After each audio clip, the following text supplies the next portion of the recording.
How's it going, everyone? Welcome and thank you for stopping into the channel. Today I have an exciting unboxing to do for you guys.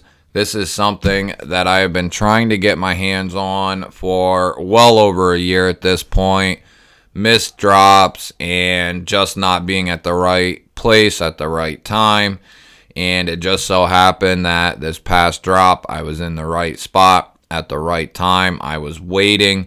And it's a good thing that I was there early when I was, because this time around, they was gone within a matter of a few minutes. Every single version was sold out in, I think, under 5 minutes. When I checked out, I went back in and checked.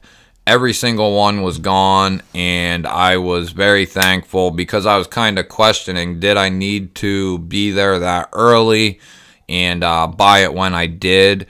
And I certainly had to be there when I was, or I would not have gotten one. We'll go ahead and dig into the box. I am ecstatic to get into this guy. We'll go ahead and use the new K390 Indela from Spyderco, the Wharncliffe. This thing is a slicing machine. We'll go ahead and dig into this guy. This knife is very, very popular. As soon as I show it to you guys, you will know exactly what it is. But I have been waiting and trying to get my hands on one of these for quite a while.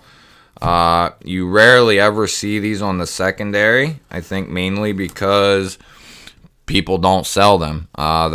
They're that good, and if somebody is selling one on the secondary, they're typically gone very, very quickly. Before we hop into the box, if you're here and you're not subscribed but you like knife content, EDC content, you're in the right spot. Hit that subscribe button down below the video. I'd love to have you here. And before you head out, give the video a thumbs up and leave a comment down below. It really helps the video out. It helps the channel out. And I greatly appreciate it when you guys do. So we are in, baby. We are in. Woohoo! I am stoked. So, drum roll. Boom. Null Knives, baby. Got a couple of stickies and a card, just kind of like a business card, couple stickers, and those will definitely be going on the toolbox since I don't have room on the knife case anymore. So there is the box. It looks like it's a pull-out drawer style. There is the knife. I don't know if you'll be able to read that or not, but this is the Raiden. It is the blue anode acid wash, and this is the version that I wanted, and I have wanted it since the day I seen these. I knew this was the one that I just had to have, that acid wash. Oh, man. So there is the COA card right there. And here we go. Here is the knife. And man, the pictures on Instagram and online just do not do this any justice. This thing is absolutely gorgeous.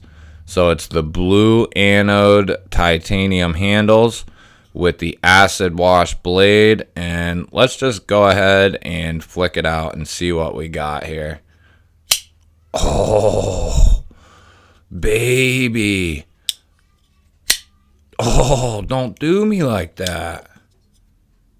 Oh, whoo, look at that, guys. Let me spin her around for you. Spin her around so you can give her a look. Oh, that thing is just gorgeous. And I don't have any acid wash blades in my collection, believe it or not. And that thing is just phenomenal.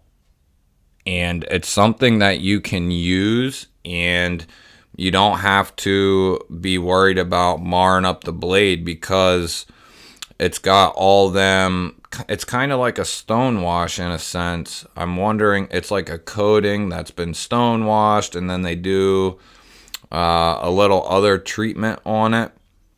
I see some jimping there on the lock bar, which is great right there, and it's nice and grippy. There isn't much of a cutout for the lock bar, but you don't need it at all. You can slide right in there from the front or from the side. The action is awesome. I mean, right out of the box. Hydraulic drop. It just flings out of there. No oil. Straight out of the box. This is amazing. We'll do a little cut test on this guy. So you have the Null Knives symbol there beside the pocket clip. You have a deep carry titanium milled clip. It is anodized black along with the hardware. You have no tooling on the show side pivot there. All the hardware is black anodized. And then looky, you have a full geared titanium backspacer, which I didn't know that. Man, that is comfortable, guys. Perfect size. Love the blade shape. It's got that harpoon look to it. It's typical drop point, but that swedge up top there, that harpoon just gives it just a crazy looking flair to it. That combination, this is my favorite combination. I was considering getting, I think it was the all blacked out one, but I happened to get on the website. I was already there, and I threw this one in the cart, hit buy now or whatever, checked out, and got the email, and I knew she was mine. And it did get here yesterday, but I didn't have time to unbox it. I had my live stream and whatnot last night, and I just did not have time to do a video and open this bad boy up. But the thumb studs are very, very comfortable. They're kind of unique. They're not the standard step design. They have kind of like a recess and then a cone. So they're pretty unique. Typically when companies do studs like this, they're not comfortable, but they give you enough surface area there and round that enough that it's actually very comfortable. No problem at all. I could sit here and flick this guy all day. Oh, that is ridiculous, guys. Yeah, the actual milling on the studs is literally taking some of my skin off. So they're definitely grippy. I mean, my hands are dry and beat up, so that happens quite a bit with fine jimping like that on front flippers, thumb studs. Do you guys hear that? Nice positive click. Oh, listen to that pop. That is ridiculous, guys. We will be doing a full overview of this guy and definitely a review on this guy. I am also planning on getting my hands on, I believe it's the Voodoo. It has thumb studs and like a cutout on it. Let's do a little cut test.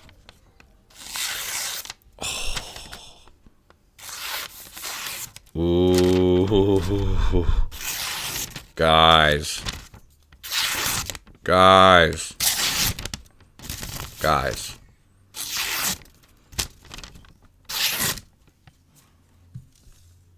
This thing is ridiculous. And you got a nice landing spot for your thumb up there. You got some jimping there. Whew. Let me calm down a little bit. This thing is freaking awesome, guys. Awesome. Wow. The action is breaking in better and better every time I open it. And, you know, I want the action to be good on the knives. You know, I don't want it to be sticky or overly tight or any of that type of thing. But the action is very secondary to me. I know a lot of people focus on the action first, you know, and that is a concern of mine. But primarily, I want a good blade shape with a good edge, and I want the ergonomics to be good. Those are first and foremost. I want it to be comfortable, and I want it to be a blade shape that I can use. I want a good steel that's going to last. I want the opening methods to be comfortable and something that I can actuate no problem, and I want to be able to do it all day. Not necessarily because I want to fidget with it, but maybe I do, maybe I don't. But I want something that's comfortable all the way around, and then I want something that has good action mixed in with all that. So that's kind of what I look for first and foremost. Can it cut? Is it comfortable? What materials do we have? And then the action comes in for me. I know a lot of guys focus on the action first and then everything else secondary. But for me, I have different ideas and purposes for my knives. I do open packages and break down cardboard, but I'm also a carpenter. So there's many times where I cut all kinds of different things any given day of the week. So if I do take something like this to work, I'm not going to beat the hell out of it, but I want to know that it's going to hold up. I want to know that it's comfortable. And I want to know that it's going to cut and do well. And I suspected, as popular as these have been, I expected nothing less. But, when you expect something to be as good as you hoped, a lot of times you get let down. Or, in my case, some things live up to their expectation, some surpass my expectation, and some just falter greatly. I had such high hopes for a exclusive Segaha McNeese, which is an American company, American maker, and that knife was just horrible, and it was very expensive. It was just everything was horrible about the knife. So I kind of learned to keep my expectations grounded, so to speak. But I knew with as popular as these were, I believe Riot is the OEM. There on the, I don't know if we'll be able to make it out, but on the back spacer, no, we won't be able to see it unless I get a light in there. And even then, there we go. Can you see that? 353. Yes. 353 there. Gonna be hard to make it out, but they do have it numbered in there. So I don't know exactly how many was done on this drop, but it wasn't many. 353, 1015, 22, the Raiden, and then he's got like an S or something next to it, or a 4. So maybe this was the 4th run. I don't know for sure. I don't know much about Null Knives, but I am very, very interested and intrigued at this point, and the Voodoo will definitely be on my list to get next from them. And the Grace, I believe he did a collab with that knife. I might be mistaken, but I'm pretty sure it was Null Knives did a collab for the Grace Tanto. And that is my daughter's name. And I won't mind having that knife and then someday giving it to her. But this one I'll be keeping. This is phenomenal, guys, and we will be doing an overview, a full overview and review of this guy, separate videos, maybe do a disassembly as well. But that'll wrap it up, guys. There is the Null Knives Raiden with the blue ano and acid wash blade. And so far, my first impressions are this thing is bad ass. If you're still here and you're not subscribed, hit that subscribe button down below. Otherwise, guys, I will catch you on the next one.